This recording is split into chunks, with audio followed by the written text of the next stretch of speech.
We're four friends who live across the globe and share a love of Bon Appétit's YouTube channel. So we came together to bring you our thoughts on what BA serves up and try our hands at recreating their dishes. Welcome to Pod Appétit. Hi everyone, it's LJ here for another side dish episode, and I guess I should say Happy New Year. It's the first side dish episode I've done in 2020, and that's kind of relevant to my choice of recipe because, as you may have been able to tell by clicking on it and listening to it, I am making Gingerade today. And I wanted to explain a little bit to you about why that might be and why I chose a drink. So it's the new year, new me, not quite. But I am one of those people that does try to do better just generally in life in January. I love like the clean slate of a fresh start. I love the feeling of getting a New Year's kind of diary out and like it all being blank and being like anything is possible. And one of the kind of aspects that I try to do better in January and be a little more kind of thoughtful about is making more nutritious choices. And one of those more nutritious choices is not to have alcohol in January. So I have done dry January for, I would say, probably about 10 years now, every year. And to be honest, it's not really a hardship. I don't really drink an awful lot of alcohol most of the year round, generally just on like special occasions or if I'm out for dinner. But there is something about feeling like you're not allowed to have something that makes you want to have it all the more. I wouldn't say that's the case for say like the first week of January, because usually the end of December is like a real booze heavy time of year, so there's like nothing I can think of that I want to have less than booze at the beginning of January. But as I get to kind of like the midpoint of January, I'm thinking, oh, it would really be nice to have like a glass of red wine with this dinner, or yeah, it would be nice to have a gin and tonic perhaps. And feeling like you're not allowed to have that does make it a challenge towards the end of the month. It's just quite boring to be able to not say, yeah, sure, I'll have a glass of Prosecco or whatever. So that meant that when I was scrolling through Instagram a few weeks ago, I looked at the Bon Appetit Instagram accounts, Insta stories, as I am wont to do, being a Pod Appétit lady, and they were showing their food horoscopes, which they do on the Pod Appétit site every month, which is a little bit of fun if you're into astrology. Even if you're not into astrology, I mean, it's not like real, it's for fun. So the food horoscopes, the January theme was, what's your kind of drink for January? What's your dry January drink? And I was like, this is for me, because I want to find out what mine is, because I am in the market for fun drinks that aren't alcoholic to see me through January, to make me feel like I'm having a fun drink. But I'm not. It's still alcohol free. So I swiped through. I found mine. I'm a Pisces. Yes, we can all wish me happy birthday in a few months' time. And mine was Gingerade, which actually isn't a recipe per se. It's one of the articles that Alex, in Alex Delany's series that he writes every month, his Rent Week column, which I've spoken about on Pod Appétit before, and I really, really enjoy his recipes. And I had no idea that he'd done a drinks one. In fact, I think he says in that article that it's the first drink one he ever did. I don't know if he's ever done another one. I haven't gone through the whole stack to find out. But Gingerade, I mean, I was sold because ginger, I mean, how can I say this? How do I love ginger? Let me count the ways. Ginger beer, all-time favourite soft drink, hands down, no question. I've always loved ginger beer. It really reminds me of my childhood. I once made it from scratch with my dad. I think I've mentioned that before. No, my dad is not Brad Leone. Maybe he's the British 30 years older version. I don't know. But yeah, it's ginger beer is amazing. Gingerbread, like Christmas vibes. Possibly, but I would eat it at any time of year, to be honest. Ginger biscuits or cookies, I mean, yes, please, thank you. But never, ever, ever have I ever made some kind of ginger elixir that can be turned into Gingerade. Also, can we just talk about the health benefits of ginger? Immune systems, like we need to consider this in January because it is prime cold and flu season out there, guys. Ginger is brilliant for your immunity. And, you know, plus it tastes delicious. It tastes fun. Like, I could be eating a cookie or drinking a ginger beer, but I'm not because this is much better for me. Thank you very much. Also, this recipe contains a fuck ton, I believe that's the official measurement, of oranges. Vitamin C, hello, my God, we're not going to get any scurvy in January if we're drinking this. So I'm sold. I'm all in for Gingerade. I'm all in for Delany's Rent Week recipe. So, as you may have gathered, there's no video for me to watch and talk to you about, but Alex's Rent Week recipe is in the form, as I've said, of this column that he does every month. And I have complained about this before when I've mentioned his Rent Week stuff because I do find it difficult to follow along if I'm making the recipe because it's in like a story kind of column type format. But I think that does him a disservice because I do actually really like his writing. So I would say, Delany, if you're listening, keep doing it. I love your column, but please just make it like in a recipe format, the dish that you're describing at the end of it. Like, just do that. That would really solve my problems because then I could just make it and also enjoy your lovely writing at the same time. Also, I would like to campaign. I'd like to start the campaign here for Delany to bring his Rent Week recipes to YouTube. I think he deserves a series that's not just him eating everything on the menu. I think he deserves a series of him making some stuff. And I think his Rent Week recipes deserve a bigger spotlight, personally, because they're really underrated. So, that being said, it seems to me, by looking at Delany's column, that you basically, what I'm going to be doing is juicing a bunch of oranges. Yes, that's the official fuck ton bunch. Not sure how many. It's going to be a lot. And make that into a syrup with an equally large amount, I'm sure, of ginger, some warming spices and some honey. I mean, God, this is just sounding so delicious and I've not even started yet. And then once you've cooked it down, you've made it into this kind of syrupy type consistency, then you brighten it up with a bit of lime. And then you can actually take it a few different ways. Alex in the column recommends mixing it with seltzer and like a fancy garnish to make a gingerade, hence the name of the recipe. But the horoscope also mentioned that it could be taken as a shot, like a little health shot, except instead of disgusting wheatgrass or something like that, it's going to be delicious ginger. I mean, shots in Jan.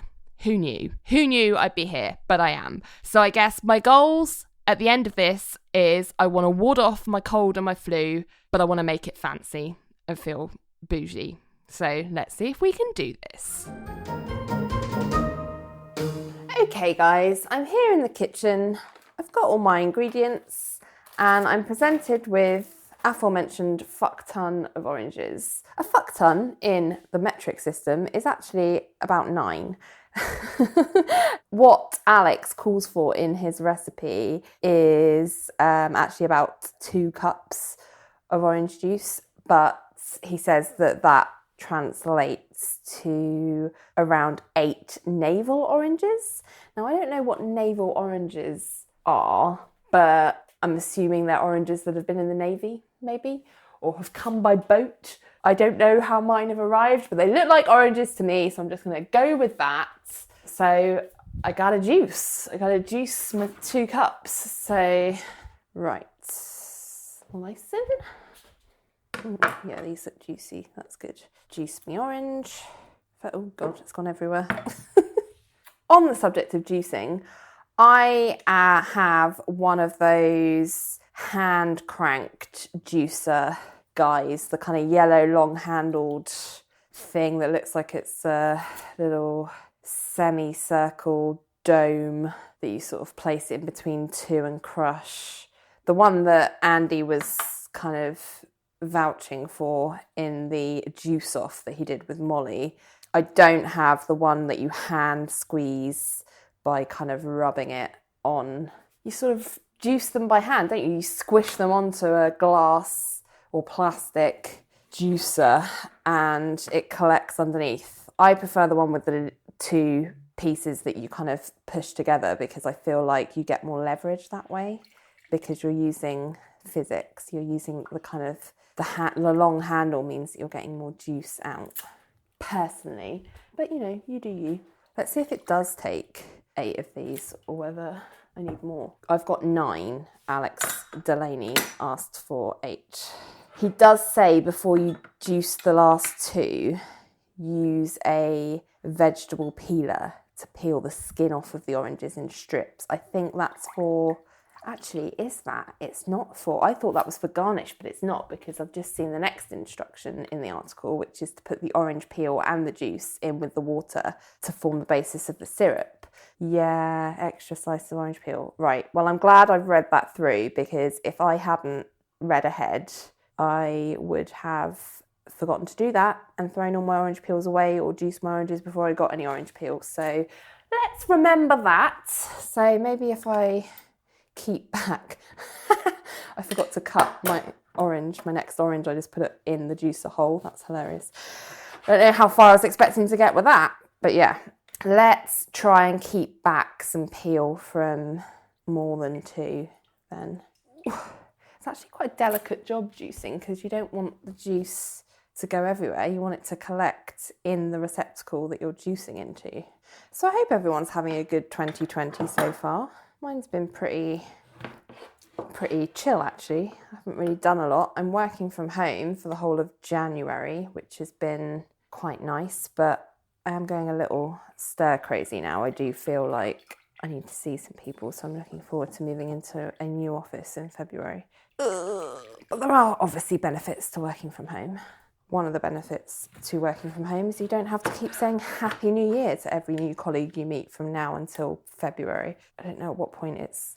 Oh no, I just spurted a load of juice or squeezed, and it just spurted across the kitchen floor, not in my measuring jug. It's no good. I wonder whether we're going to get 2 cups out of this, you know. See, being British, my measuring jug only measures pints and litres. Alexa, how much is 2 cups in pints? 2 imperial cups is 1 imperial pint. 1 pint? Are you kidding me? Oh no, we are not going to have enough at all. Oh shit. Maybe I reduce the quantities in this recipe then to cope with how much. I've just done 6 and I'm not even at half a pint. Oh my God, unless I'm not getting enough juice out of these. My oranges must be smaller than what you get in America. Which actually wouldn't be beyond the realms of possibility. We don't have Florida here, so we've got nowhere for growing oranges. I'm just going in by hand now to try and get as much out as I possibly can from the things that I thought I'd already juiced. I wonder, actually, my husband might have bought some orange juice, like not freshly squeezed. Oh, he totally has, with bits as well. Is it? No, it's not from concentrate. It's actually squeezed from oranges. Oh my God, he's got a tiny bit of that. I might have to use that. And not tell him. Nobody tell him that I did that. See how much I can get out of my actual oranges first, but then I can always supplement and get him some extra orange juice tomorrow. Ooh, cheat. I would say only do that if your orange juice from a carton is actually squeezed from oranges. Don't go supplementing with like squash or whatever manufactured orange juice is. Right, I've got to the end of going back over to hand squeeze bits out of the stuff that I thought I was done with to see what more I can get. Okay, we're a bit closer to half a pint now and I've still got 3 oranges to go. Oh, balls. I've just realised I've cut into the 3rd orange, which is the one I was supposed to be saving for peel, and squeezed one of the halves. I wonder if I can just MacGyver some peel off of the half that I haven't squeezed yet. Oh my goodness, what is the point in reading ahead if you don't remember? Idiot. Right, stop everything, stop squeezing, harvest peel. That's what we need to do. Right, I've got my vegetable peeler. So this is my garnish peel, which is going pretty well. I might be losing a little bit of juice from having to manipulate the peeler around it, but I'm holding it over the measuring jug, so hopefully, ouch, try not to peel your fingers, ladies and gentlemen.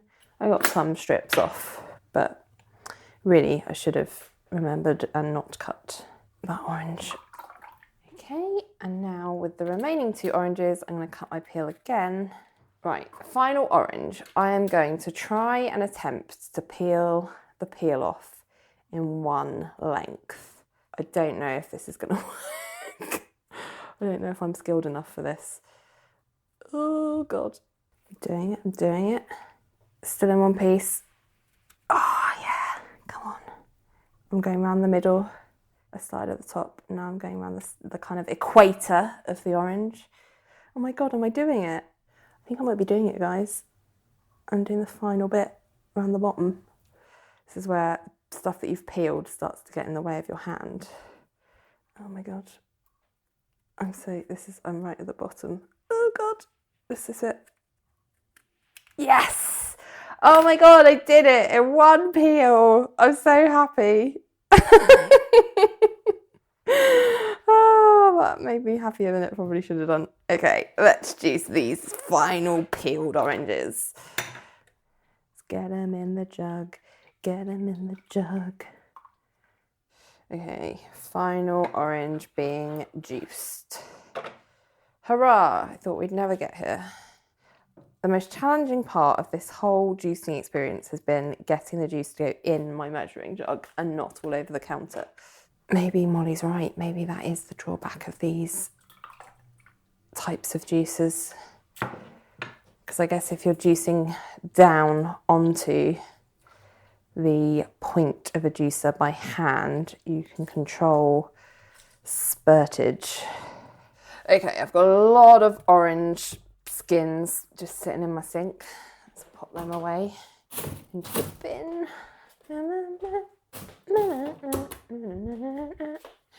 Okay, so I got about 3/4 of a pint out of those oranges, which is not apparently enough according to the conversion that Alexa spat out at me. But I wonder, what I'm going to do is I am going to measure it by my cup measurements as well, because I don't know, I'm not sure if that conversion sounded like a lot. So what I have to do next is needs water. So I've grabbed a saucepan and I'm measuring out 3 cups of water. So let's get my cup measurement.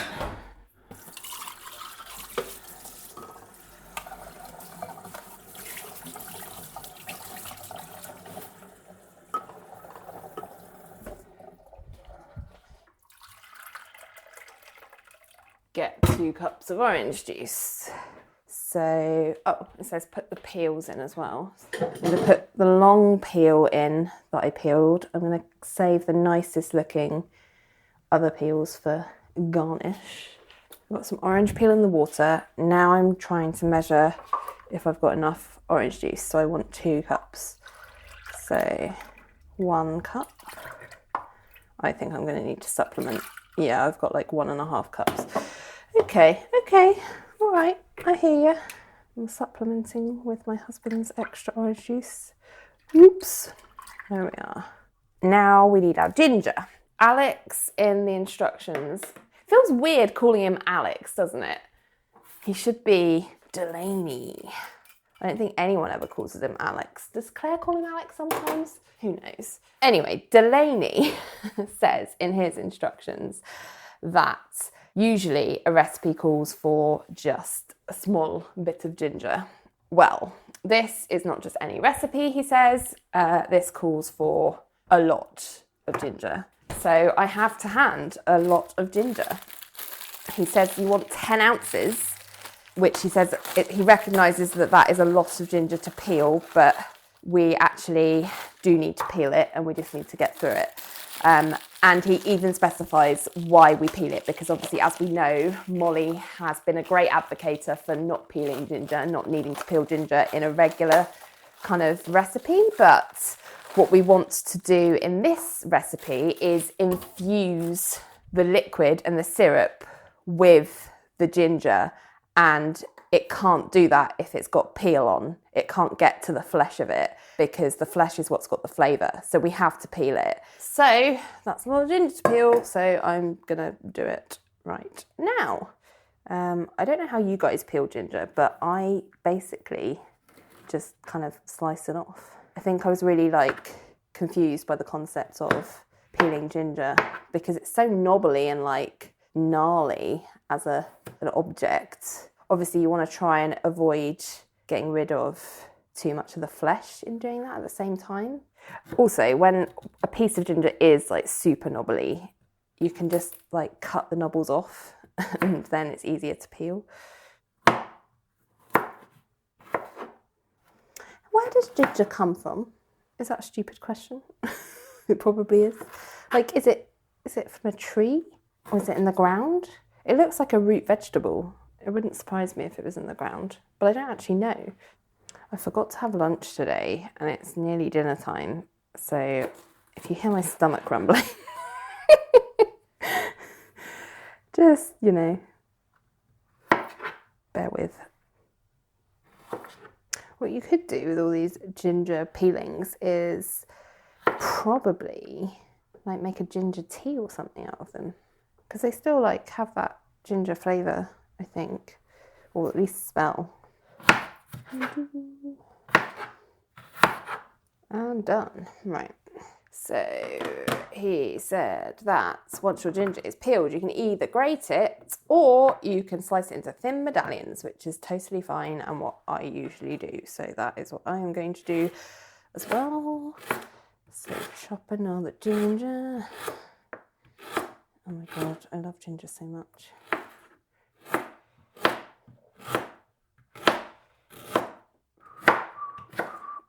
I don't think I've ever seen so much ginger in my entire life. Right, okay. When you've done that, add them to the saucepan. I will. Oh my God, this saucepan's smelling off the chain. A little bit of spice is what we need, is what he says. Okay, so I'm going to wash my hands because they are all sticky from the ginger. Right, I need half a tablespoon cloves. Too much, go back. 1 tablespoon of whole black peppercorns. And he says you can also add half a tablespoon of star anise, anise seed or fennel seed if you have it. But he said no pressure, don't want you to go out and buy spices during Rent Week, which makes total sense. But I do happen to have some star anise here. I don't know if that's the same as anise seed, but I think it'll add a nice flavour anyway, and I really like star anise flavour. So add a couple of those in there. And then it says, bring the liquid in the saucepan to a boil over a high heat. Once it reaches a boil, I'm going to be turning the heat down to a medium-low and letting it simmer for just over an hour. So I think this is a good point for me to pause and BRB. Okay, we are back, and it's been over an hour. I'd say it's probably been more like 2, because I came back after an hour and it reduced in the saucepan, but it only reduced by about a third. And Delany specifically says that once it's been simmering for an hour-ish, you should have less than half of what you started with. So maybe my simmer was more gentle than his, but basically it took until now to get to that point. So I'm taking it off the heat. The next thing is to strain, because I've got this weird orangey brown liquid that has reduced. It's less watery. It's not what I would call thick, but it's definitely, I don't know, it feels stickier. But obviously it's got all the bits of ginger and peel and spices and stuff. So I need to strain this liquid into a measuring jug. Okay, straining. Cool. Delany then says that what we've got left over, this liquid, is going to be really, really flavoursome, but unbalanced at this stage in the game. So we need to brighten it up a bit because the bright flavours of the orange juice and the sweetness, that's going to have faded through cooking it all out.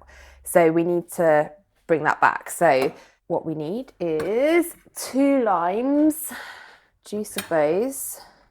So we got some zingy flavour back with lime, I assume. I haven't tasted it yet. And then we need sweetness back, which is where honey comes in. 1/4 cup of honey. So I'm going to stir that together. And that is it. Now, I'm not going to lie, at this moment in time, it looks like gravy. It's kind of brown and murky. And yeah, and Delany himself says it's not very good looking, but it's definitely going to be good when it's mixed with seltzer, as per the serving suggestion. But I can't do that now because it's way too warm. So what I'm going to do is leave that to cool down and come back tomorrow and try it in a drink.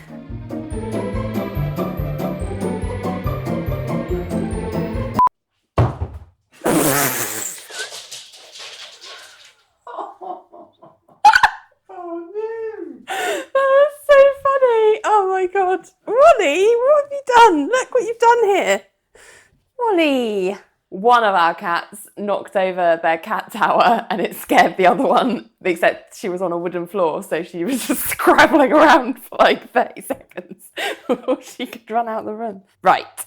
Okay, so it is the day after I have made my Gingerade tincture, elixir, I don't even know what to call it. It's very liquidy. I, in my head, thought it was going to be more honey-like, like more sticky in consistency, but it's not. It's liquidy, which is good, I guess, because it means it's easy for it to be poured into a drink. So I'm going to try and make Gingerade now, and I have a glass here filled with ice, as Delany requests, and I'm trying to open the mason jar that I put this thing in, and it's really not going well. Russ, can you do it? I've screwed it on too hard. Oh, well done. Thank you. So Delany recommends 1 part Gingerade liquid to 3 parts seltzer. So I'm going to eyeball it because I don't know how many parts this glass would divide into. It smells gingery. So that's good, I guess. And then this is my seltzer. Again, oh no, I managed to open it. I thought I couldn't, but I did. San Pellegrino, sparkling natural water. Oh yeah, that sounds good, doesn't it? This sounds like a fancy drink. And for you, sir, I think we should stir it. Do we have a stirrer in our fancy cocktail kit? No, it doesn't come with a stirrer. Oh dear. Right, let's just use a...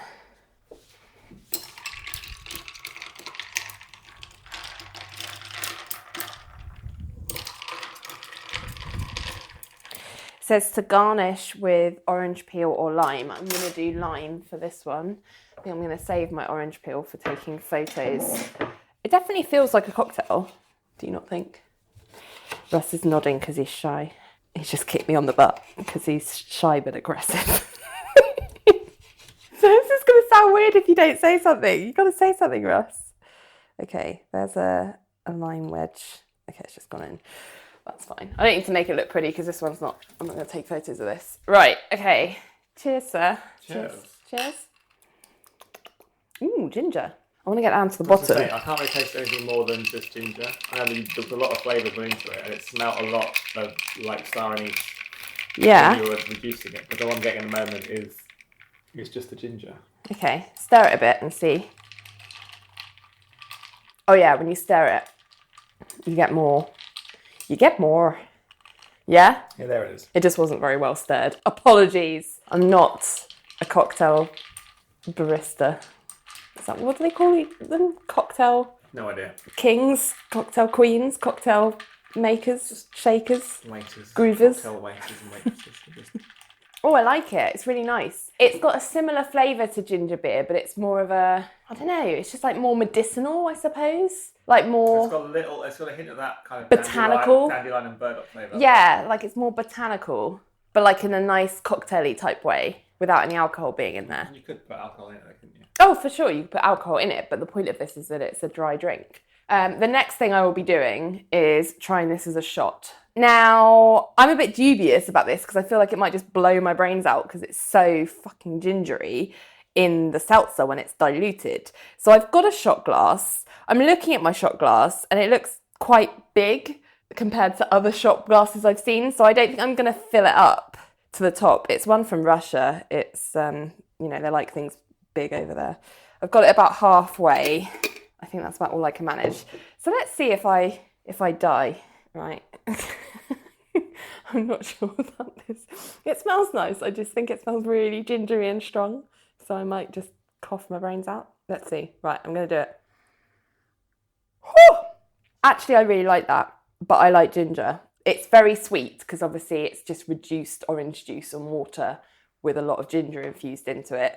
So it's not unpleasant, but it's very spicy, ginger spicy. But it's kind of nice. It's kind of warming my esophagus. Not esophagus, that's your breathing hole. What's your breathing one? What's the tube that goes... I don't know anatomy. Okay, I've forgotten biology, but whatever the tube is that you swallow down, I can feel the ginger like warming sensation going all the way down. So I can imagine actually that's a really nice thing to have on a really cold morning when you're just about to walk out the door to like go get your train or go get in your car or go commute to like work or whatever it is you have to go and do, and you've got to go out into like the snow or the frost and you're like, I need something to warm me up. Because in Russia, actually, talking about my Russian shot glass, in Russia, it's tradition to send people out into the snow of a morning with a shot of alcohol, like vodka, to like keep them warm.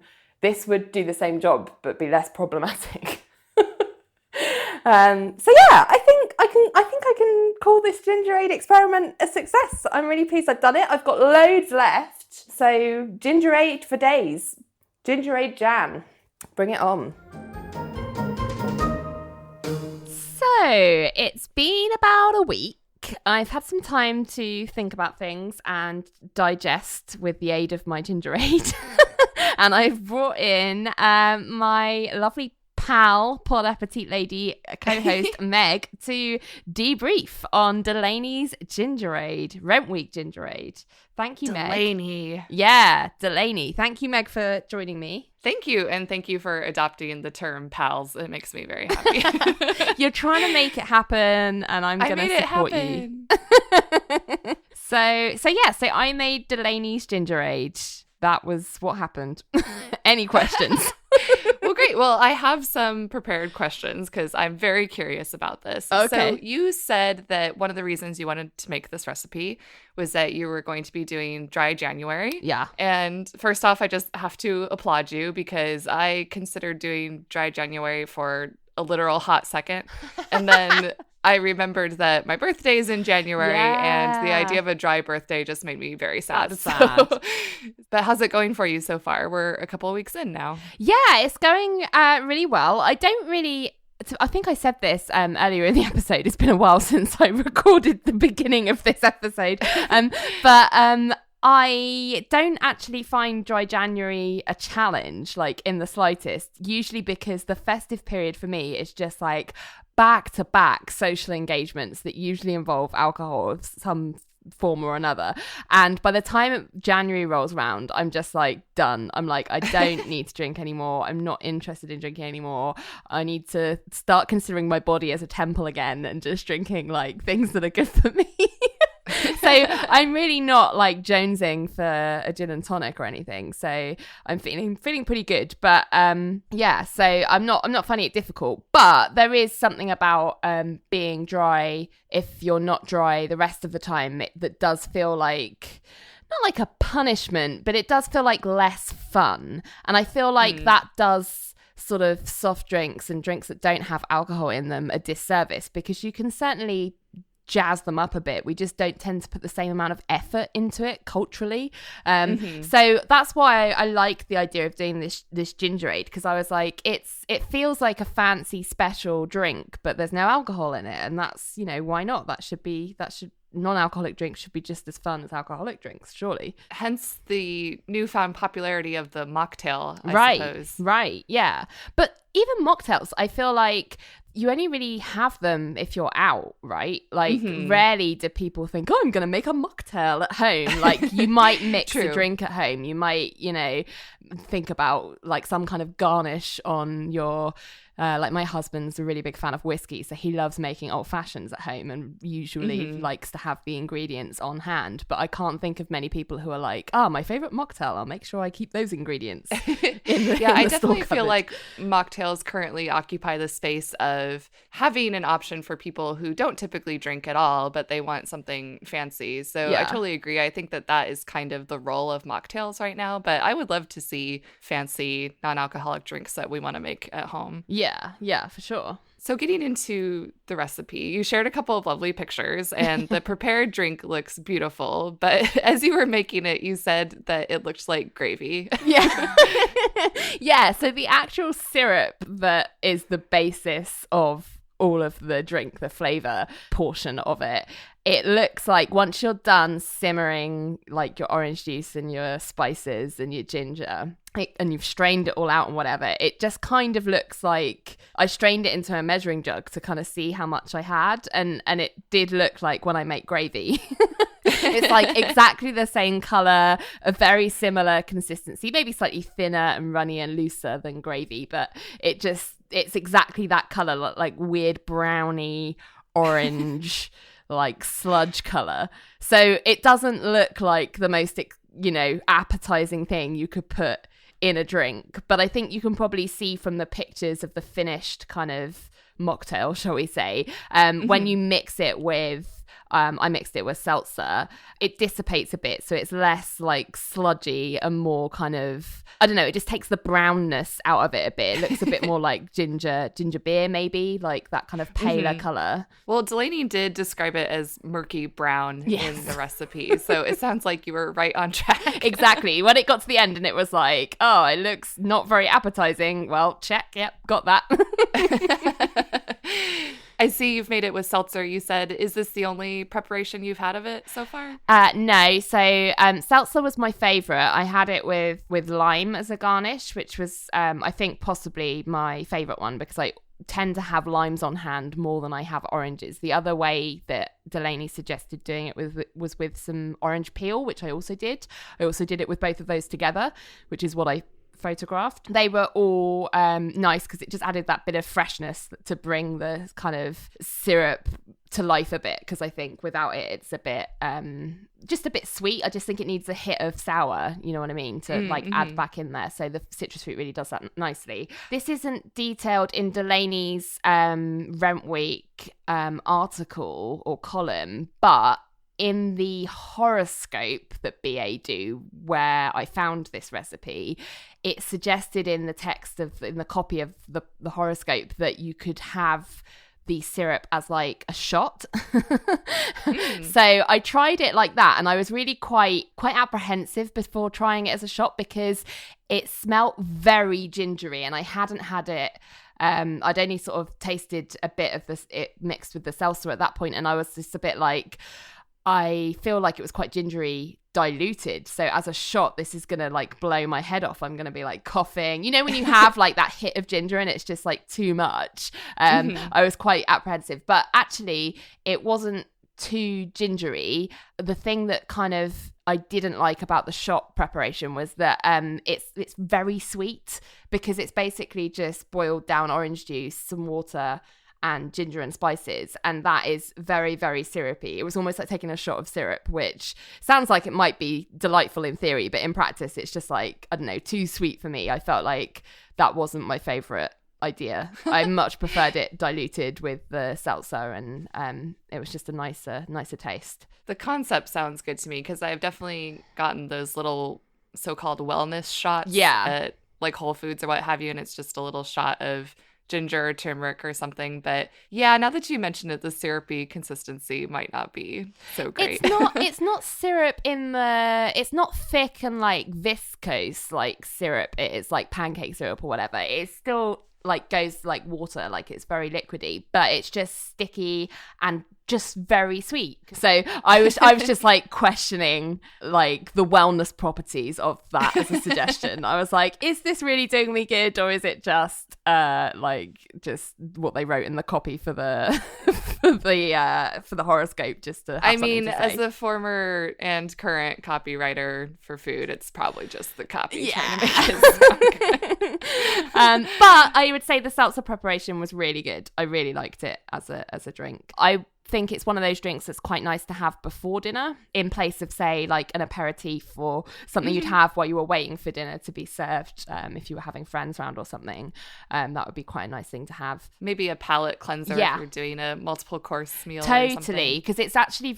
it's really refreshing, especially with the seltzer, like zingy and gingery, the citrus kind of hit from the extra kind of garnishes that you use with it. I think it would work as a really good palate cleanser. I actually really want to try this recipe. In Delany's article write-up, he mentions a different Bon Appetit recipe, the lemon ginger brew, which I had made previously. Yeah. But the thing that I didn't like about the lemon ginger brew was that it separated almost immediately. You had your mixture that you had cooked over the stovetop, and I poured it out and put it in the fridge, and literally minutes later the ginger was separating from the water content. So wow.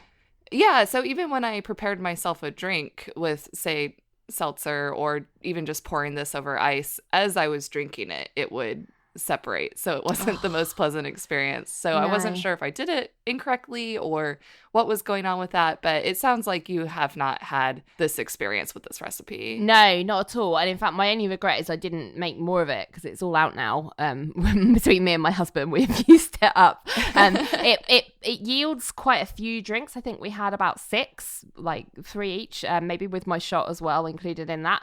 Delany even says himself he usually doubles the recipe, and then he's got like a good stock for a while. I just put it, once it cooled down, I put it in a mason jar and just kept it in the fridge. So it sounds like you definitely recommend making it. Yeah, and yeah, I would make, if you like ginger, it's a safe bet that you'll like it. So I would make as much of it as you can be bothered. The difficult bit about the recipe is just squeezing all of the oranges. There's a lot of oranges to go into the orange juice. So basically, as many oranges as you can be bothered to squeeze, make that amount.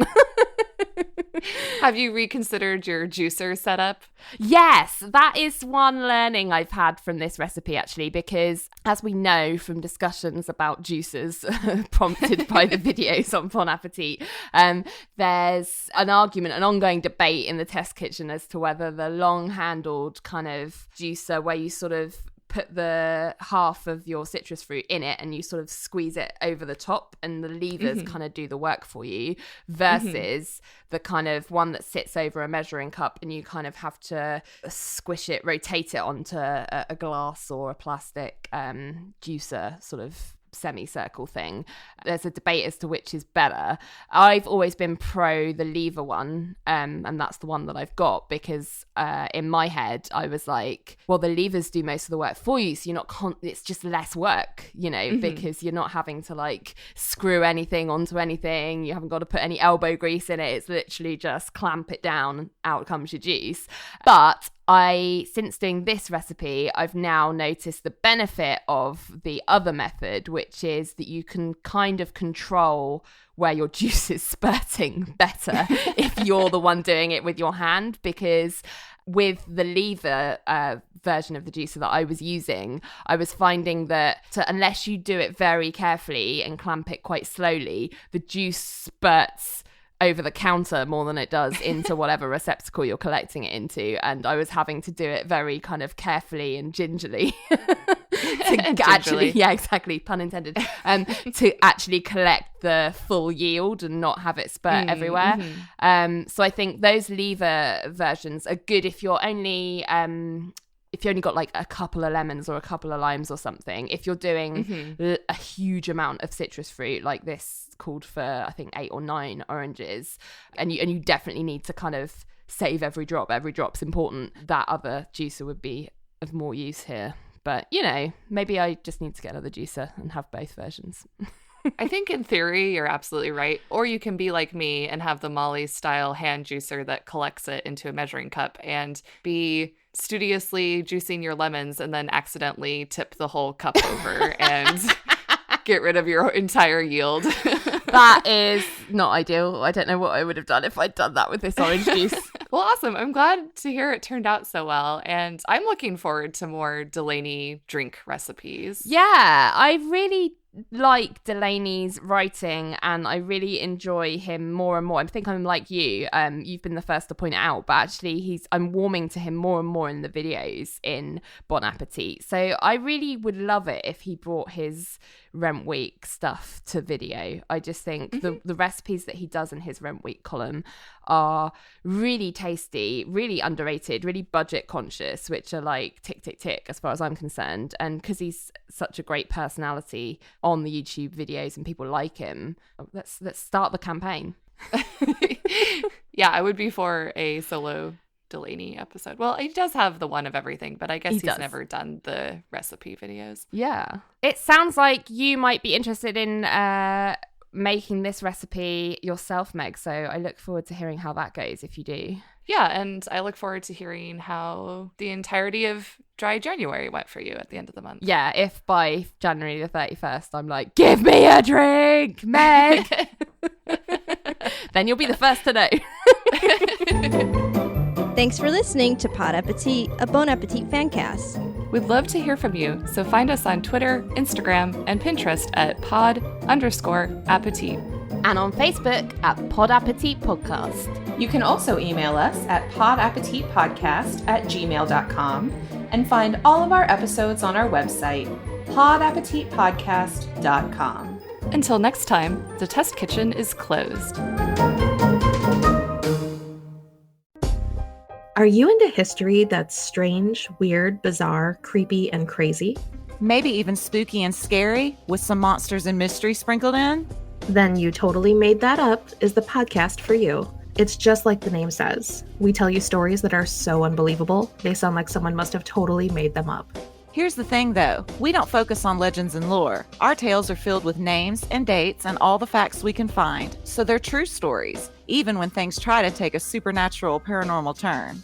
We've been known to bust myths on occasion, but mostly, we just have a good laugh at all the things that can't and can be explained. Check us out on all your favorite podcast platforms and look for new episodes on Thursdays. We come at you bi-weekly with occasional bite-sized bonus episodes in between. You can also find us on Twitter at YTMTU Podcast and on Instagram at You Totally Made That Up.